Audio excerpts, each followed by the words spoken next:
Anteriormente, en el semestre pasado estuve viendo a Jesús en las cartas de Pablo. Ahora en este semestre lo empezamos a ver en los evangelios. El domingo pasado estuvimos viendo a Jesús en el evangelio de Lucas. Vamos a verlo hoy en el evangelio de Marcos. Según la tradición, este es el primer evangelio que se escribe y Marco escribe este evangelio estando en Roma y Marcos bueno, quería empezar con esto. Anteayer me llamó una persona y me dijo: hola, Juan Marco, te llama tu abuelo. Yo digo: mi abuelo. Mi abuelo todavía está muerto. Y entonces yo digo: oiga, pero ¿cómo así? Dice: sí, yo soy tu abuelo, tú no eres Juan Marco. Digo: no, yo soy Marcos. Pero tiene el mismo número. Yo, vea qué casualidad, ¿no? Digo: no, está equivocado. Una persona llamando a su abuelo. Yo sé más o menos quién era la persona. Marcos era Juan Marcos. Era hijo de una señora que vivía en Jerusalén, hermana de Bernabé. Marco era sobrino de Bernabé. Allí fue que hubo la Santa Cena, en la casa de Juan Marcos. Allí era que se reunían los hermanos. Cuando iban a sacrificar a Pedro, ahí fue que se reunió la iglesia para orar por Pedro. Y después Juan Marcos, Pablo lo tomó y se lo llevó en el primer viaje misionero, y el hombre como que se aburrió en mitad del camino y se regresó. Y entonces, en el segundo viaje, Bernabé y Pablo dijeron: bueno, vamos a llevar a Juan Marco otra vez, dijo el tío. Y Pablo dijo: no voy a llevar a Juan Marco para allá. Y dice que hubo una discusión tan grande que ellos se separaron, Bernabé y Pablo. Después vemos a Pablo pidiendo a que le trajeran a Marco. Pero Marco después, quiero que lo miremos dónde está. En 1 de Pedro, capítulo 5, versículo 13. Mire dónde está Juan Marco, donde aparece. Y aquí es donde escribe su evangelio. Está en Roma y está con Pedro. Pedro al fin llega a Roma, aunque Pedro no fundó la iglesia en Roma. Estas son las pruebas internas, ¿no? Dice: la iglesia que está en Babilonia. Babilonia es Roma. Esa es una ironía de Pedro para decir, para hablar de la corrupción de la sociedad romana, ¿no? Que era como la babilónica, pero ellos están en Roma. La iglesia que está en Babilonia, eso es ironía de él. Dice: elegida juntamente con vosotros y Marcos, mi hijo. Está hablando Pedro. Marco está con él en Roma. ¿Y cómo se escribe el evangelio el evangelio de Marcos? Se escribe en Roma. De los apuntes que escucha Marco siempre que Pedro está dando la catequesis a la iglesia en Roma. Por eso el evangelio de Marcos es así, todo cortico, porque a lo que alcanzó a coger. Ustedes lo comparan con los otros evangelios y él es algunas cosas más extendidas son las que él más agarra, ¿no? Por eso el evangelio de Marcos. Porque el evangelio de Marcos es una serie de apuntes de lo que Pedro decía, como lo estoy diciendo yo aquí ahora, de la catequesis que él hacía. Entonces, allí se escribió el primer evangelio que tenemos. ¿Oyeron? El evangelio de Marcos. Ahora, ¿cuál es el tema del evangelio de Marcos? Yo creo que hay dos preguntas que definen el tema en el evangelio y también definen la estructura del evangelio de Marcos y definen la naturaleza de Cristo en el evangelio. Porque al fin de cuentas, el evangelio de Marcos lo que trata de presentar es quién es Jesús. ¿Quién es Jesús? Esa es la realidad que presenta este evangelio. Entonces, hay dos confesiones que se hacen en el evangelio que definen esa búsqueda, ¿no? La primera está en el capítulo 8, versículo 39. Podemos mirar ahí.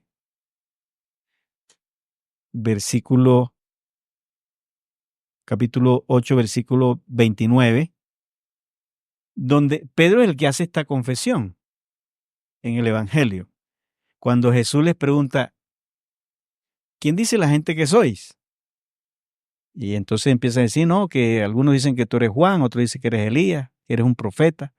Y él les dice, ¿y ustedes quién dicen que soy yo? Entonces Pedro responde y le dijo, tú eres el Cristo, tú eres el Cristo.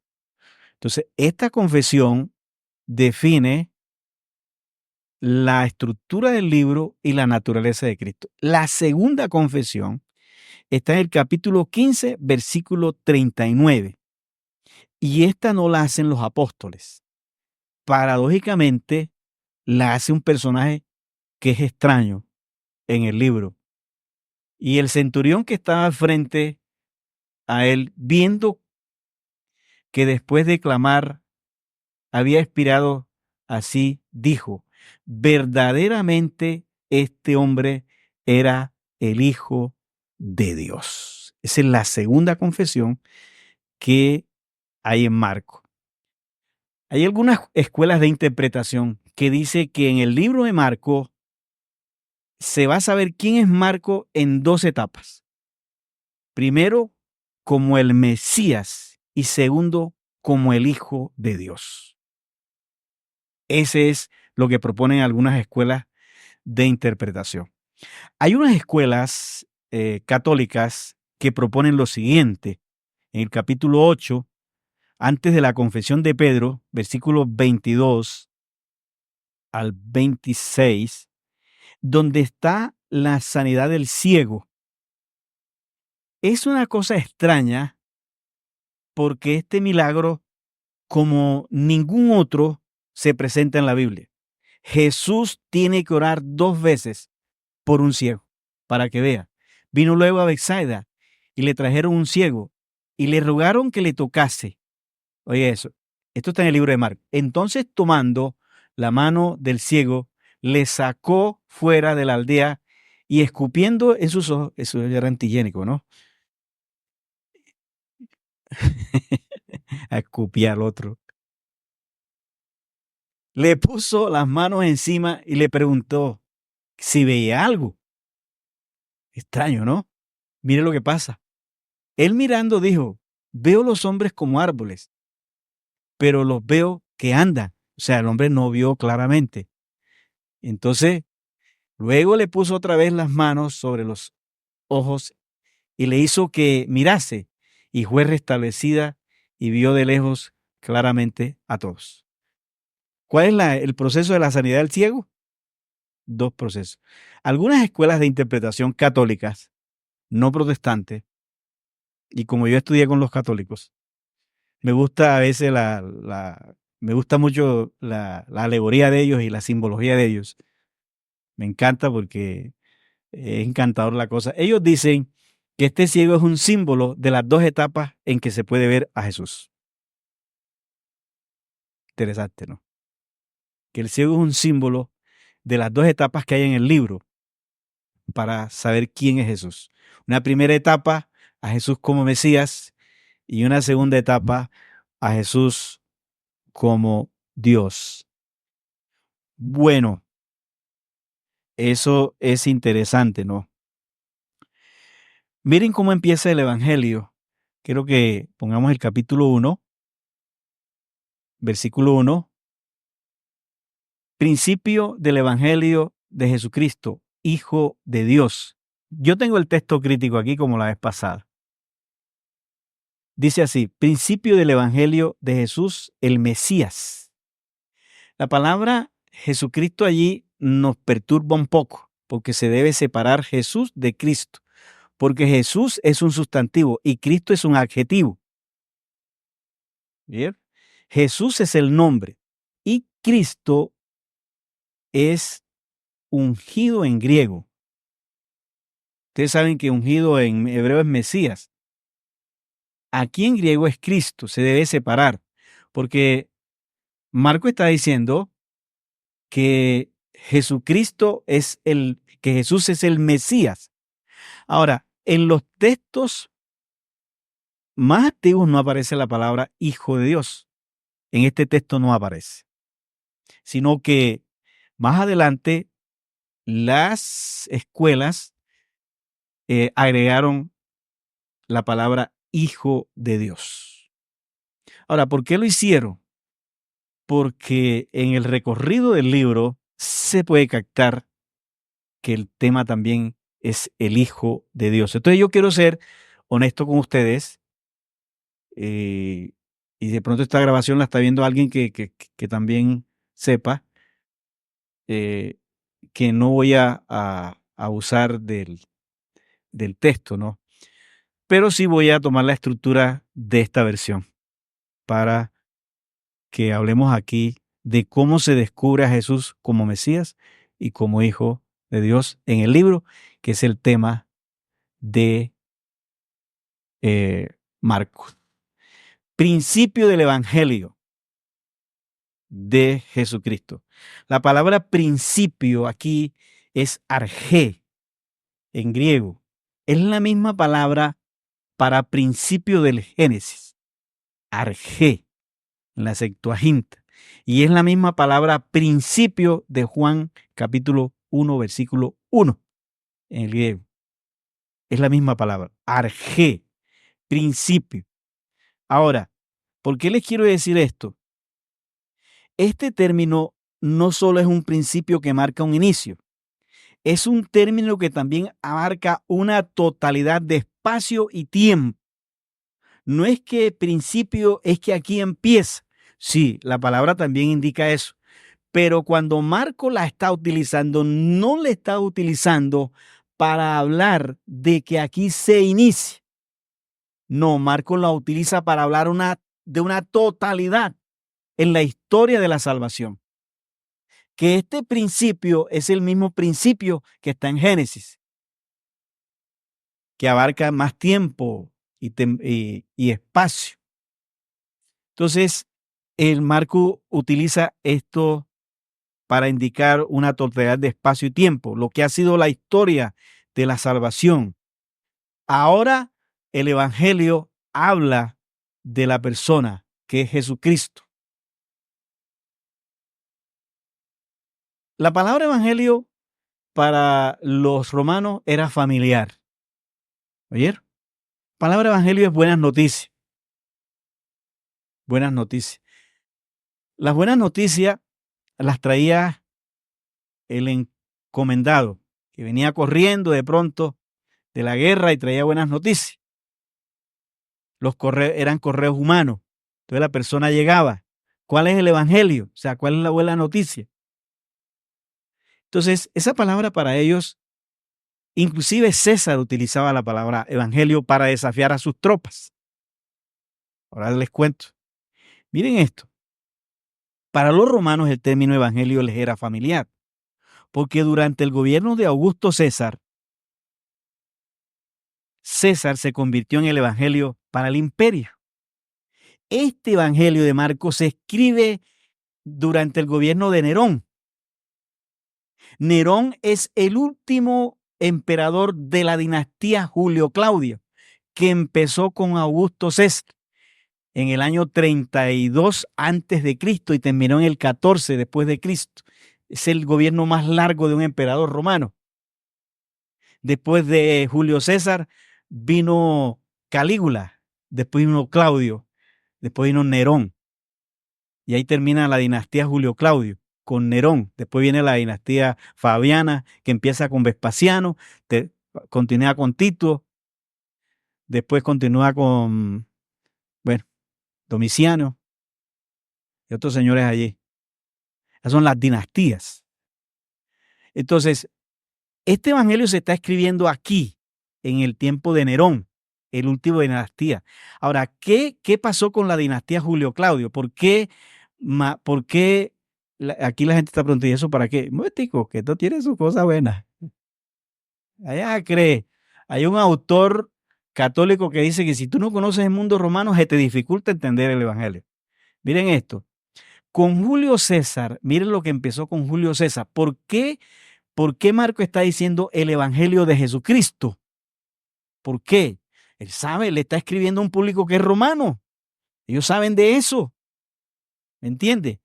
Con Augusto César se convirtió en el evangelio para el imperio.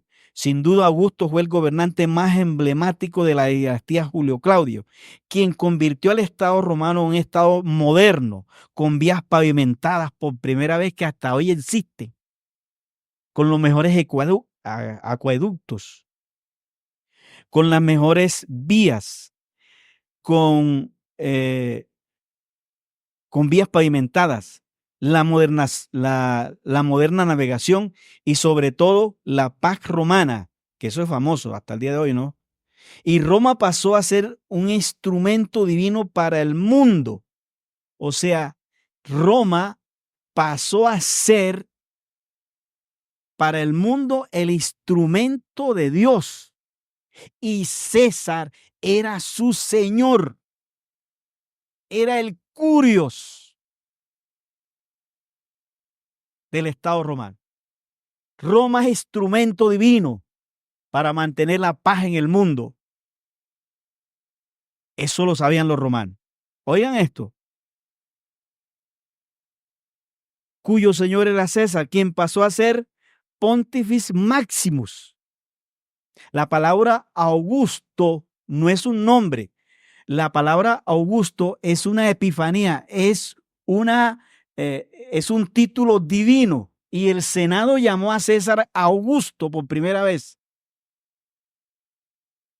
Y César, que antes era Octaviano, se convirtió en el primer ser divino que gobernaba, el Pontifex Maximus, de ascendencia divina, el Divo Filos, oiga eso, Hijo divino, Señor de señores, Salvador, Príncipe de paz. Porque el primer príncipe de Roma fue Augusto, el principal entre los hombres. Y como él llevó a cabo la paz romana, llevó al Estado romano una paz profunda, después que terminó la república, a César se le llamó el príncipe de paz. Él era el evangelio. Él eran las buenas nuevas. Les cuento que no ha existido estadista hasta el día de hoy como Augusto César.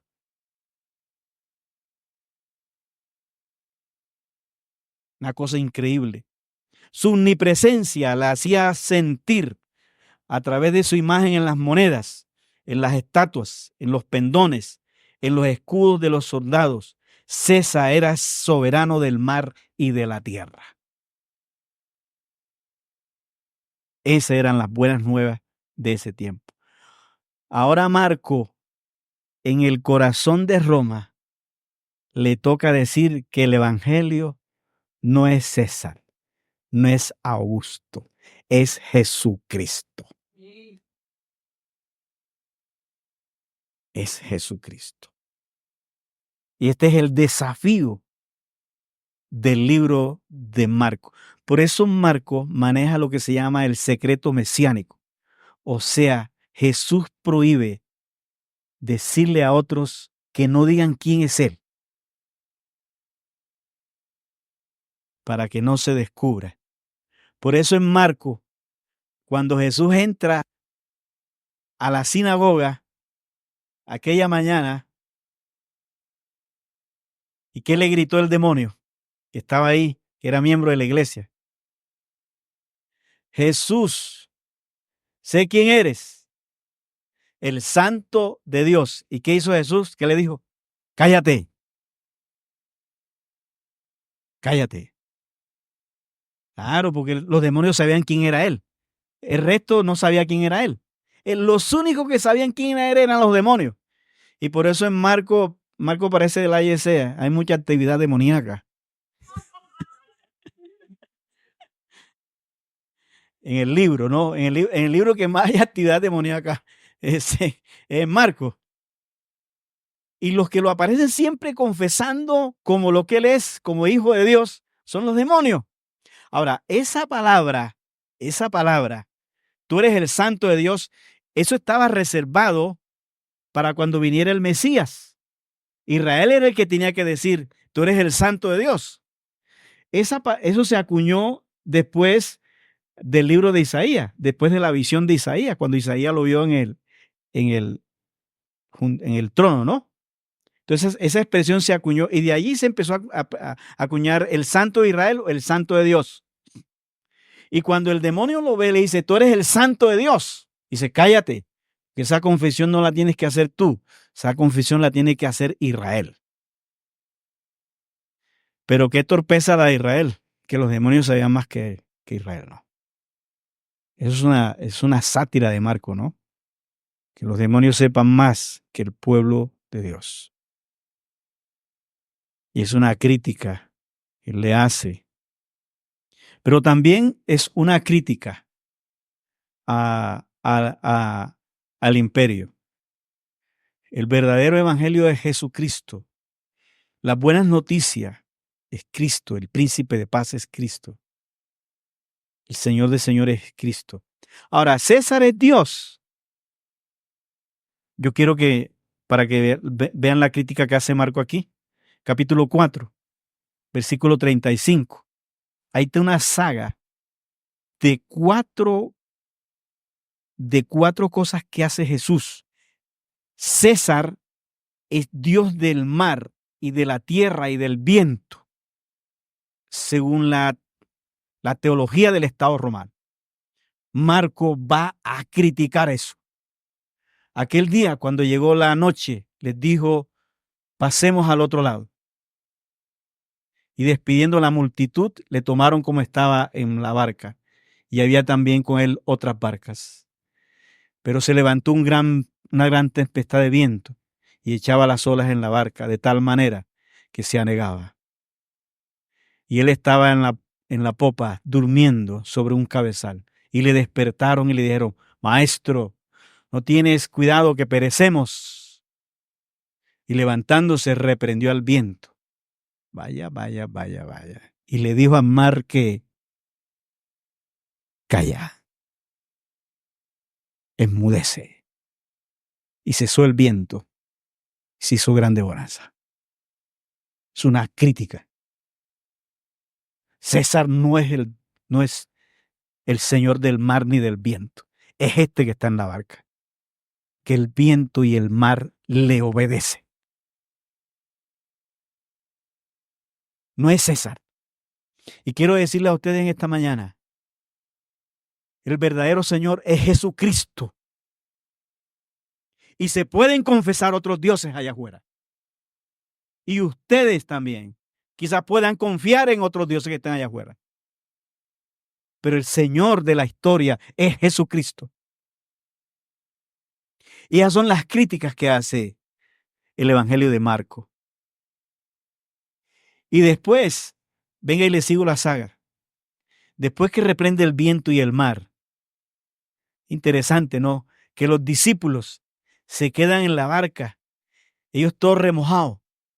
Primero le tenían miedo al viento y ahora se quedan viendo a Jesús y dicen, ¿y este quién es?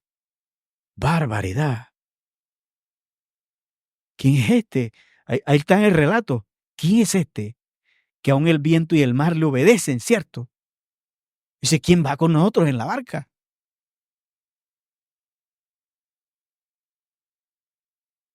Allí va el del Salmo 107. ¿Sí han leído el Salmo 107? Donde se da el relato ese. Pueden leerlo en el versículo 21. Dice que los que son expertos en el mar y negocian con el mar, que son los pescadores. ¿Quiénes iban con él en la barca? Los pescadores. Y luego entonces se levanta un viento y temen, y ellos claman a Jehová. Y Jehová se levanta y reprende el viento y el mar y los lleva a buen puerto. Salmo 107. Ellos conocían el Salmo.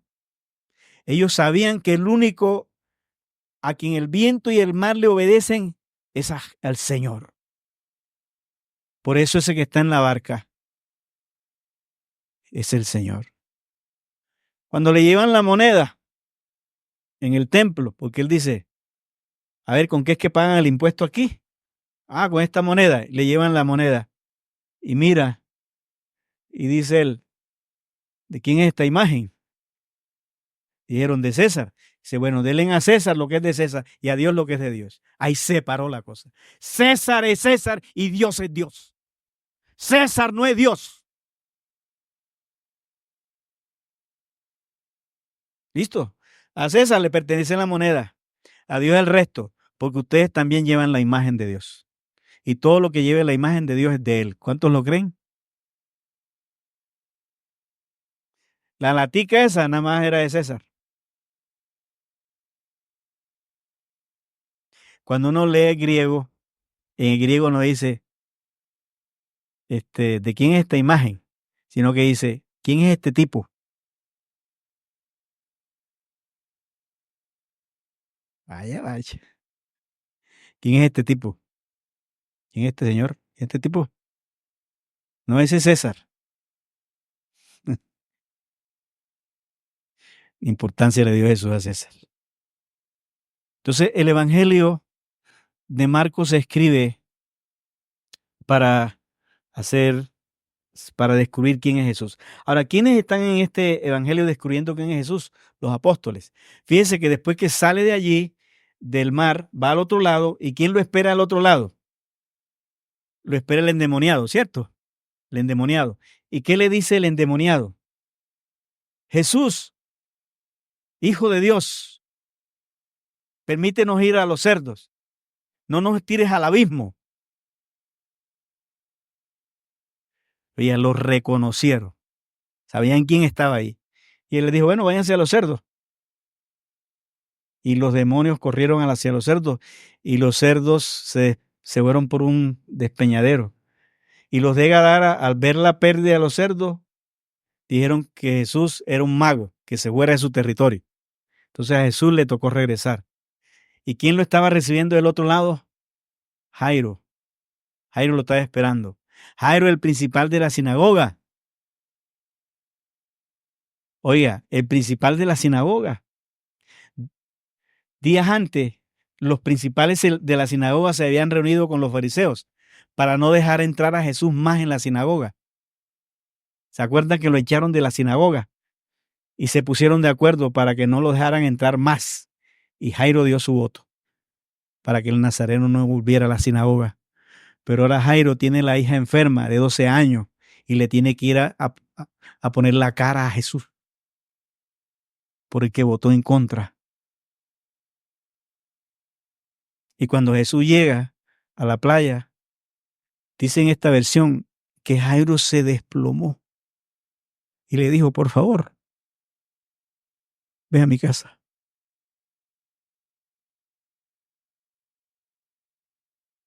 Es que un hijo lo pone a correr a uno.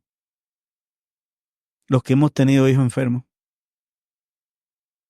Por eso cuando se tiene hijos ya no se puede ser ateo.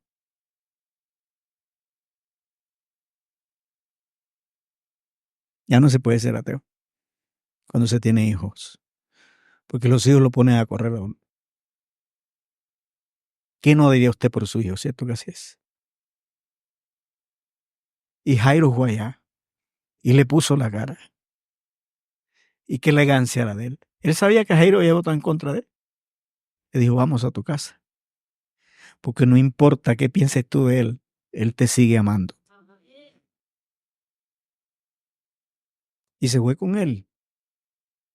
Y mientras iba, dice que una mujer que tenía un flujo de sangre por tiempo, se fue, iba en la multitud y dice, sé que si lo toco seré sana. Y dice que lo tocó, inmediatamente la fuente de su sangre se paró. Y Jesús se volteó y dijo, ¿quién me tocó? Y los discípulos dijeron, pero ¿cómo vas a hacer esa pregunta? Aquí la gente te viene apretujando. Y dice, no, alguien me tocó diferente. Y la mujer cuando se vio descubierta dijo, yo fui, Señor. Dice, tu fe te ha salvado, mujer. Y cuando estaba allí, me imagino la angustia de Jairo, ¿cierto? Que se le estaba muriendo la hija y Jesús buscando quién le tocó. Y preciso, en ese momento, una voz dice, Jairo, tu hija ha muerto. Deja al maestro quieto. Y Jesús se volteó y lo vio y le dijo, no temas, vaya qué belleza. En otras palabras, yo tengo el monopolio de esto. No temas, que si no es sanidad es resurrección. Y fue hasta la casa de Jairo, y ahí encontró a la niña en los brazos de la muerte. Y como él es el Señor de la muerte, como lo había dicho el profeta Osea, le dijo, venga, devuélveme la niña, y la muerte le devolvió la hija. Y se la entregó a Jairo. Entonces, Marco, ¿qué está haciendo aquí en su evangelio? Mire lo que está haciendo. Que Cristo es el verdadero soberano. Soberano sobre la naturaleza, soberano sobre los demonios, soberano sobre la enfermedad y soberano sobre la muerte. Eso es lo que hace Marco. Y Marco, entonces, ubica los eventos de tal manera que el lector vaya descubriendo quién es Jesús en su libro. Y de esta manera los discípulos van descubriendo quién es Él a medida que caminan con Él en el camino del discipulado con Él, viéndolo y escuchándolo, hasta llegar al capítulo 8, versículo 27. Vamos a colocarlo ahí, que ahí es donde está centrado el sermón, y ya de ahí arrancamos para terminar. Salieron Jesús y sus discípulos por las aldeas de Cesarea de Filipo, y en el camino preguntó a sus discípulos, diciéndole, ¿quién dicen los hombres que soy? Oigan eso, les hizo dos preguntas, ¿cierto? Y luego les dice, y ellos respondieron, uno Juan el Bautista, otros Elías y otros algunos de los profetas. O sea, la gente no tenía una concepción, una percepción correcta acerca de Jesús. No la tenía. El común, y les quiero decir a ustedes en esta mañana aquí, allá afuera, la gente tampoco tiene una percepción correcta de quién es Jesús. Mire quiénes tienen una percepción correcta acerca de Jesús. Entonces les dijo, ¿y vosotros quién decís que soy? La segunda pregunta. Respondiendo Pedro le dijo, tú eres ¿el qué? El Cristo. Fíjense que hay una gran inclusión. Del versículo 1 donde se dijo Cristo, hasta aquí se vuelve a repetir la palabra Cristo. Durante todo ese lapso no se nombra la palabra Cristo en el libro de Marcos. Y se hace una gran inclusión. ¿Qué es lo que hay en esta gran inclusión del versículo 1 del capítulo 1 hasta el versículo 29 del capítulo 8? Todo lo que ha ocurrido y lo que Jesús ha mostrado para que sea confesado como el Mesías. Está todo allí, en esa sección. Y lo que Marco quiere decirnos, porque ya Marco al principio te dijo quién era Jesús, ¿cierto? Cuando el lector arranca a leer el libro, ya el lector sabe que Jesús es el Mesías, Hijo de Dios, ¿sí o no? Ya ustedes lo leyeron. O sea, que ustedes saben más de lo que está en el escenario de lo que está ocurriendo. Eso es lo interesante de la narrativa, que a veces el narrador pone en conocimiento para que entonces eso lo hace con una intención. Y pone a los que están en la narrativa, por ejemplo, los discípulos, ustedes cuando entran al libro, ustedes saben más que los discípulos, porque ya ustedes saben que Jesús es el Mesías, el Hijo de Dios, los discípulos no. Ahora, ¿cómo logran ellos alcanzar el conocimiento que ya ustedes tienen?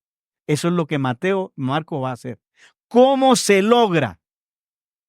Entonces, el libro se escribe para eso, para que usted también aprenda. Dice, la pregunta de Jesús y la respuesta de los discípulos nos deja ver las diferentes percepciones que se pueden tener de Jesús. La gente que no andaba con Jesús tenía diferentes percepciones, pero todas equivocadas. Es interesante que los discípulos en conjunto percibieron a Jesús como el Mesías. Ellos, el vocero es Pedro, ¿vieron? Pero todos están convencidos de que Jesús es el Mesías. ¿Por qué saben ellos que Jesús es el Mesías? Hombre, por lo que vienen viviendo con él. Cómo reprende los demonios, cómo manda a callar al demonio en la sinagoga, cómo sana a la gente, cómo resucita a los muertos, las enseñanzas de él. Llegan a esta comprensión. Jesús es el Mesías. Pero ellos no están pensando en un Mesías muerto. ¿Oyeron? Ellos están pensando en un Mesías que es reinante en Jerusalén. Y aquí es donde se va a cambiar la página después de la confesión esta. Entonces, ¿por qué los discípulos tenían mejor percepción que el resto de la sociedad? Porque ellos lo lograron andando con Jesús. Y les quiero decir en esta mañana, ustedes deben tener mejor percepción de Jesús que los de allá afuera, porque ustedes están leyendo las Escrituras, ¿sí o no? Y están viniendo a una escuela dominical. Y están recibiendo la palabra. Fíjense que la gente allá afuera tiene una cantidad de ideas acerca de Jesús. No, que Jesús era un mago. No, que Jesús era un filósofo. Era un marxista. A Jesús lo meten en todas partes. La gente tiene una cantidad de percepciones acerca de Jesús. Los brujos dicen, no, que él era brujo, que él invocaba espíritus, porque cuando estaba allá en el monte de la transfiguración, ahí apareció Moisés y Elías, entonces él estaba invocando a Moisés y Elías. Los brujos dicen, no, él era un gran hechicero.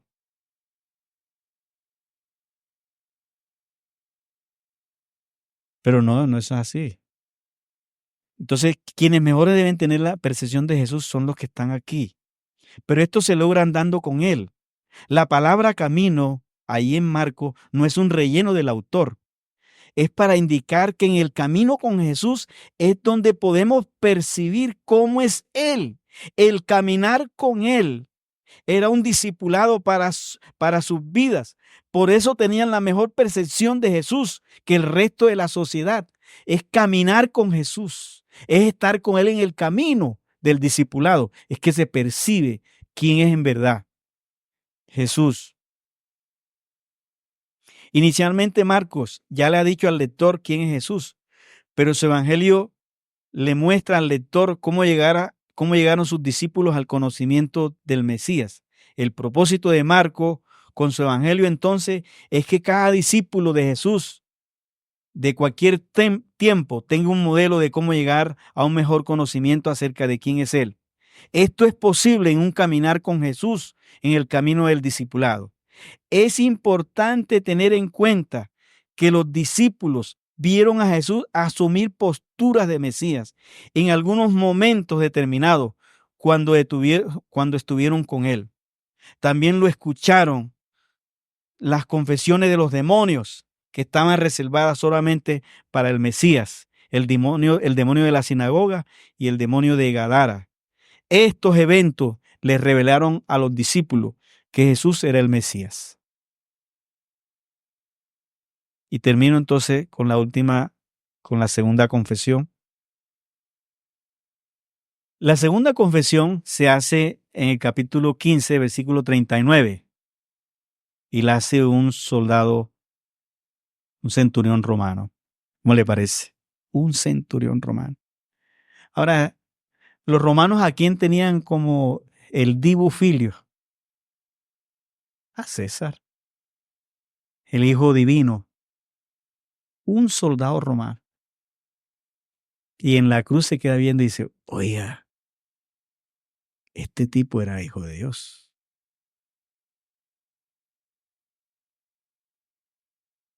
Aquí viene lo interesante. Si los discípulos para confesar a Jesús como Mesías. Se demoraron casi 3 años caminando con él. ¿Por qué del pretorio donde se le hace el juicio de Jesús a Pilato hasta el Calvario alcanza a saber que ese es el Hijo de Dios? Si a esto le dio tanto trabajo en 3 años, ¿por qué que está encargado de mantener el orden mientras llevan a Jesús del tribunal de Pilato hasta el Calvario, logra captar que ese es el Hijo de Dios? ¿Cómo lo hace? ¿Por qué esta confesión? Y es una confesión trabajosa para él, porque él es un subordinado de César y no es cualquiera. Es un hombre que está bajo mando.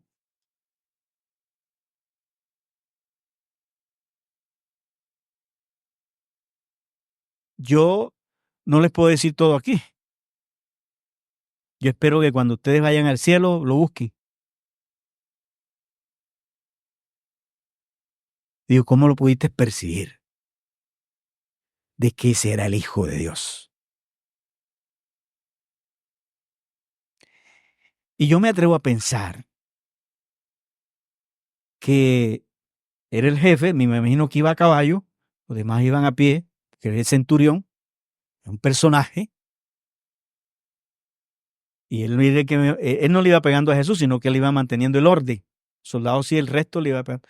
Y él vio lo que él presenció el juicio de Jesús, porque estaba al lado de Herodes, perdón, de Pilato. Y ustedes saben la lucha que tuvo Pilato para condenar a Jesús. Una de las peores, de las preguntas que más lo puso a él a pensar, fue cuando le dijeron a Pilato, la turba que estaba allí, los religiosos, le dijeron, pero ¿por qué quieren condenar a este hombre? Y él dijo, porque se hace Dios. Entonces Pilato dijo, ¿cómo así? Pilato regresó donde estaba Jesús. Cuando le dijeron eso, porque se hace Dios, se hace igual a Dios. Y Pilato se acercó. Ahí sí tuvo miedo, dice el texto que tuvo miedo. Y se acercó y le dijo, porque Pilato le preguntó muchas cosas. Y él le respondió algunas, otras no. Cuando Pilato le preguntó, ¿qué es la verdad? Esa no se la respondió. ¿Saben por qué no se la respondió? Porque él era la verdad y estaba delante de él. La verdad era una persona. Y después se le acercó y le dijo Pilato, ¿tú de dónde eres?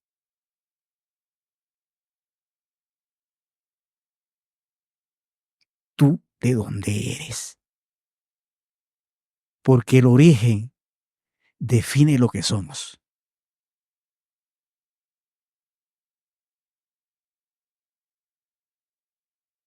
Nuestro origen define lo que somos. Y Jesús no le contestó. El centurión estaba viendo todo eso, estaba escuchando. Y después que lo llevan a patadas, a puño, la resistencia que tiene, después cómo lo izan en la cruz, y escuchó todas las palabras de Jesús en la cruz.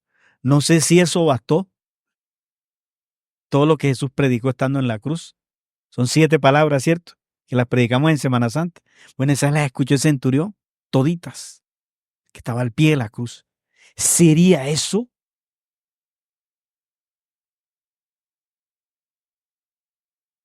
Puede ser.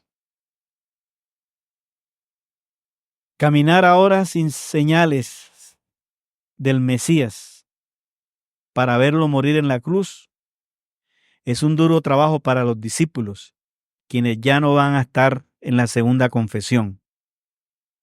Y quien confiesa que Jesús es el Hijo de Dios, entonces es un centurión romano. Los discípulos no estuvieron para la segunda confesión. Se fueron todos. ¿Bien?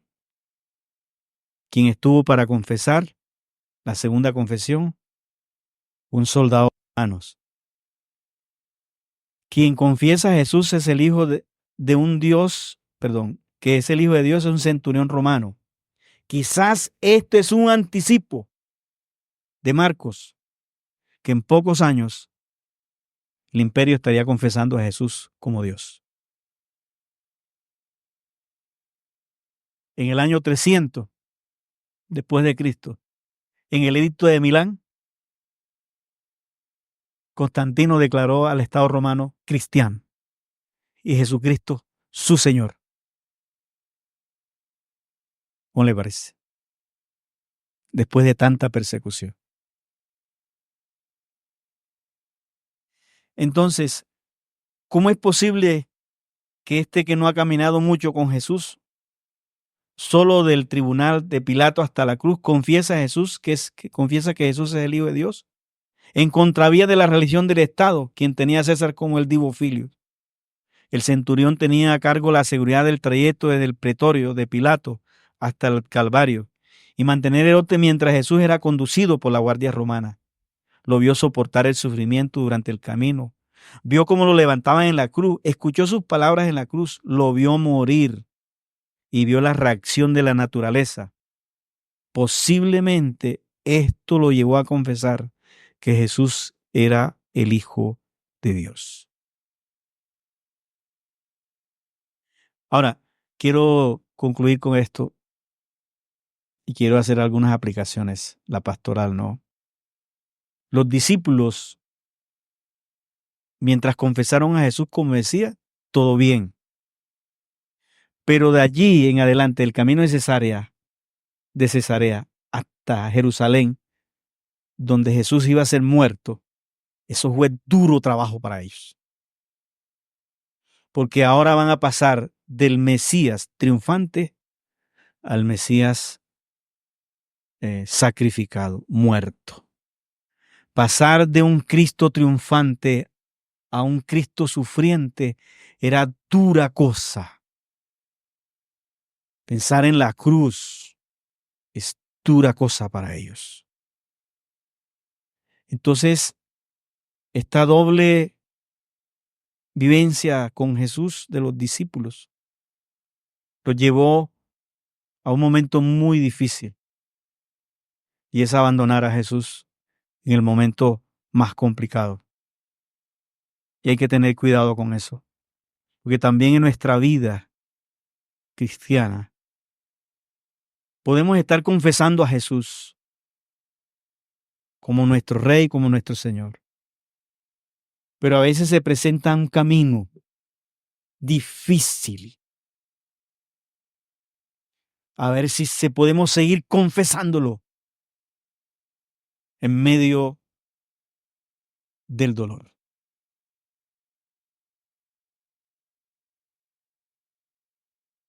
Y dura cosa es. Y en el libro de Marcos podemos ver que a Jesús se puede descubrir en esas etapas. En un caminar primero con Jesús, tranquilo, pero puede que también. Me acuerdo mucho, aquí con permiso voy a tomar a María Carmen. Ella empezó su fe con su familia en Bogotá, con su esposo. Yo los veía que venían muy contentos. Asisten a una iglesia allá me reunía con ellos acá a veces, haciendo las tareas. ¿Cómo les está yendo? No, nos gusta la iglesia, estamos bien, ta, ta, ta. Cuando se presenta el embarazo, y ya ustedes saben que estuvimos orando, que ella pierde un niño eran medios, eran gemelos, y se murió el varón y quedó la niña. Yo fui allá en ese momento y la verdad fue que yo no pude, en medio del dolor, hablar. porque no encontraba qué decir. Vivir ese momento, la familia lo vivió, pero yo recuerdo que ellos aferrados a su Señor, aferrados a la fe, en medio del dolor, confesaban al Señor. Y los que estuvimos cerca nos dimos cuenta que fueron momentos complicadísimos. Pero ellos confesaron al Señor. Pero la buena noticia es que María Carmen vuelve a quedar embarazada y de un varón para la misma fecha en que se fue el primero. Y ya nació. ¿Cuándo fue que nació? El viernes. Casi en la misma fecha que se fue el otro. Como un regalo de Dios. ¿Cómo le parece?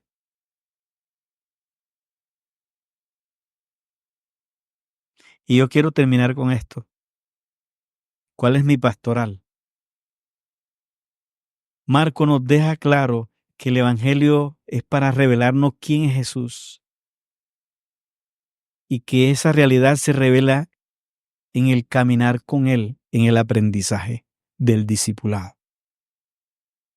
También nos deja claro que la sociedad siempre tendrá una percepción diversa de Jesús, pero los únicos que tienen la percepción correcta de Él son quienes caminan con Él en el camino del discipulado.